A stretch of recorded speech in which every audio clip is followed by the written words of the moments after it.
Hello, my name is Katie, and today I will be doing a demonstration of instant ice. Um, Sorry, excuse me, just rearrange that. Right here, I have a bottle of 100% vapor distilled water. Here you can see that it is still sealed and it was never unsealed. Theoretically, if this experiment does work, then after a quick reaction of this bottle, the whole thing will freeze. And if I pour it onto the ice we have here, then it will create a slush. And once I pour some of the distilled water into this glass and introduce an ice chip, this water will solidify.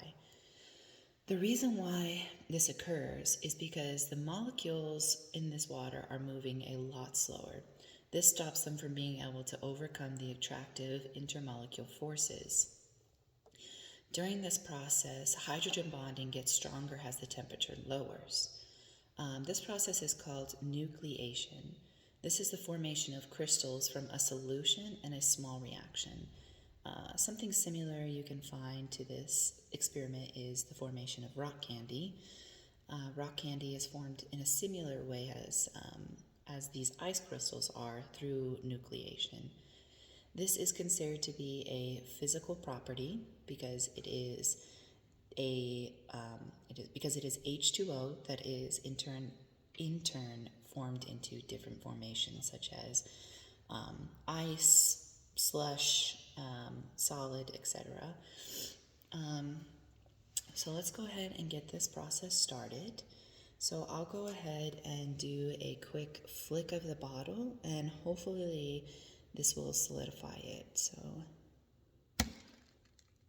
alright, it does not look like it solidified it, so perhaps with a quick jolt or a shake, it will go ahead and do the trick. So, still does not look like it did it. So I'll go ahead and put that here, and I will move on to the next step, which is to go ahead and put it on top of the ice chips and see if it forms there. So I'll go ahead and snap that open. So I will slowly begin to pour it here. And it doesn't look like it wants to form on top of the ice chips either. Perhaps if I do it at a quicker rate, it will do so.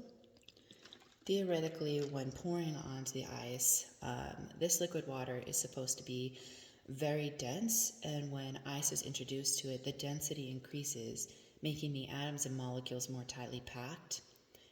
If the water continues to cool, the water will then expand, in turn creating slush and or a solid. But does not look like it wanted to work inside of this particular ice bowl here. So I will go ahead and move it to the cup. Alright, now I have the ice water, the super cold water, inside of this glass. As you can see up here, it looks as though some ice was formed inside the bottle when in the freezer, so I'm hoping that the process will continue, but if it's based off of supercooling, I don't believe that this particular glass will freeze the way that it froze in the video. I will just grab an ice chip here and go ahead and introduce it to the top of the glass. So it does not look like it's going to solidify. I also have other bottles here that I would like to attempt the rapid shaking on. So I'll go ahead and flick this one. So I believe the reason why my particular experiment did not work is because of perhaps two things. The first being that I possibly froze it past the point of supercooled water. As you can see in the bottles, some ice had formed inside of this, and I think I just went past the point. It doesn't seem like I went past it too far, but far enough where the experiment was not successful. It was no longer super cooled past the point of a below freezing temperature, but it in turn was past the point of liquid state to a more forming a solid state. And I think this disrupted the process because the molecules in here were already becoming tightly packed, and the density was increasing.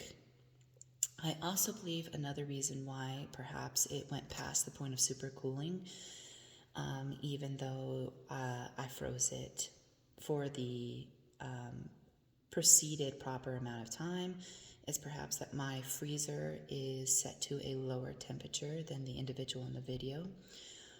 It could also be, it could be more than just two things, it could be three things.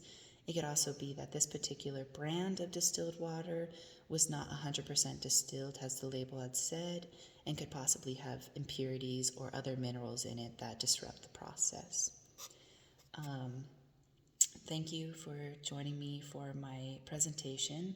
I apologize that it was unsuccessful, but hopefully in the future I'm able to create instant ice with distilled water better.